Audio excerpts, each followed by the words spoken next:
Hello, amazing English learners. Welcome back to Unlock B2 English, the podcast designed to help you master fluency and confidence. I'm Sarah. And I'm Mark. Today we're diving into a topic that will significantly improve your listening comprehension: connected speech. This is a key element that often makes native speakers sound fast or blurry. But once you understand it, a whole new world of listening will open up for you. Exactly, Mark.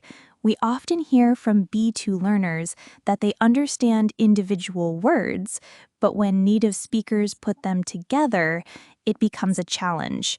Connected speech is the secret behind that. So before we jump into the main explanation, let's prime your brain with some key ideas and vocabulary. Key concepts for today include connected speech. This is how sounds change when words are spoken together in a continuous flow, making speech sound more natural. Linking.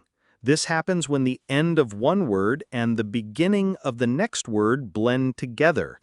Think of it like connecting two Lego bricks. Elision.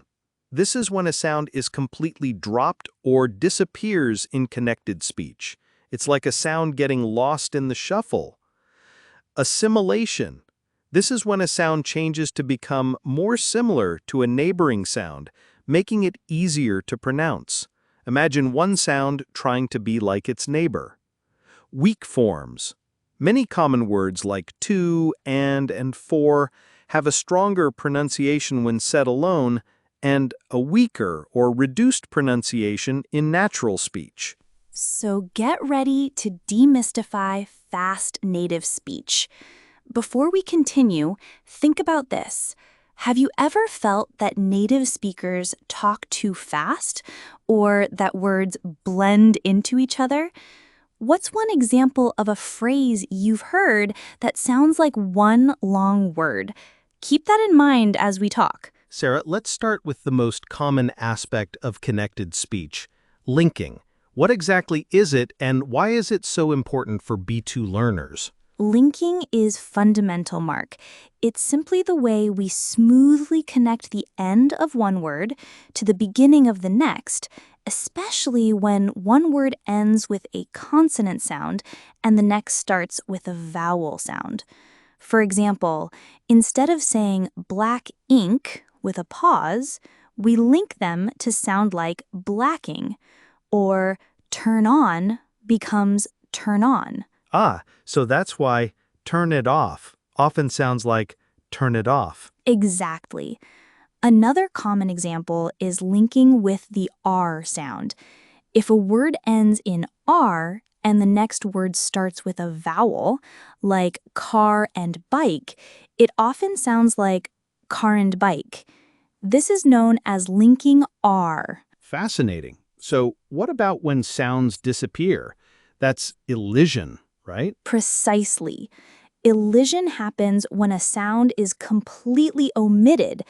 A very common example is when we drop the T or D sound in the middle of consonant clusters. Think about next door. Many native speakers will say next door, almost dropping the T. Or chocolate often sounds like chocolate, with the middle O sound disappearing. And I suppose fish and chips becoming fish and chips is another example of elision with the and. Absolutely. It's a natural simplification to make speech flow more easily. Okay, so we've got linking, where sounds blend, and elision, where sounds disappear. What's assimilation, then? You mentioned sounds changing to be more similar. Assimilation is a bit more subtle. It's when a sound changes its quality because of a neighboring sound. A classic example is the N in 10 minutes. When spoken quickly, the N sound can sometimes become more like an M sound because of the M in minutes.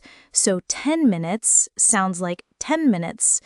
Another one is good boy. The D sound often becomes a B sound, making it good boy. That makes sense. It's about making it easier on the tongue.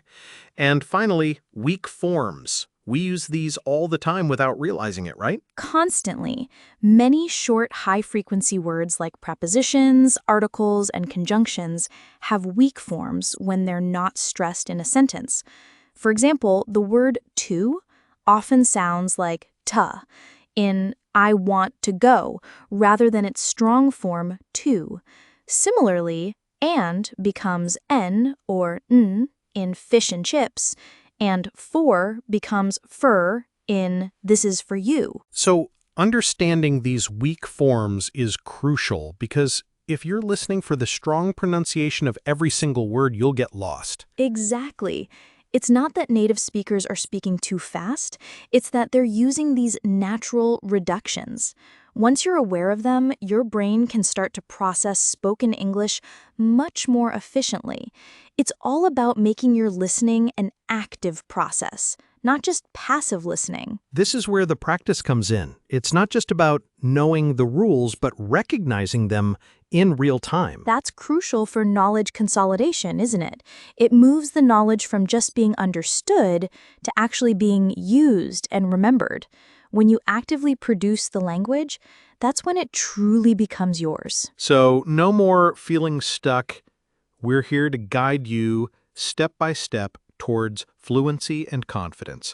We want to help you unlock that B2 potential. Okay, so let's quickly recap what we've discussed today. We introduced you to the concept of connected speech, which is the way words blend and change when spoken naturally. We broke it down into key elements: linking, words blending together, especially consonant to vowel sounds; elision, sounds disappearing, like in next door; and assimilation, sounds changing to match neighbors, like good boy becoming goo boy. And we highlighted the importance of weak forms, the reduced pronunciation of common words like to and, which are vital for understanding natural fast speech. Now, for your weekly challenge.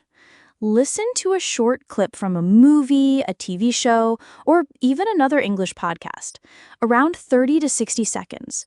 Try to identify at least 2 examples of connected speech, whether it's linking, elision, or a weak form. Pay close attention to how words blend or how sounds seem to disappear or change. You can even write down the phrase and mark where you hear the connected speech. The more you use the language, the faster you'll improve. That's it for this episode of Unlock B2 English. We're so thrilled to have you here. We hope you're as excited as we are about this journey. Remember to subscribe to the podcast on your favorite platform so you don't miss any new episodes. Thank you so much for listening. We'll be back in a few days with our next episode, The Art of Disagreeing Politely in English without sounding aggressive. Don't miss it. See you then.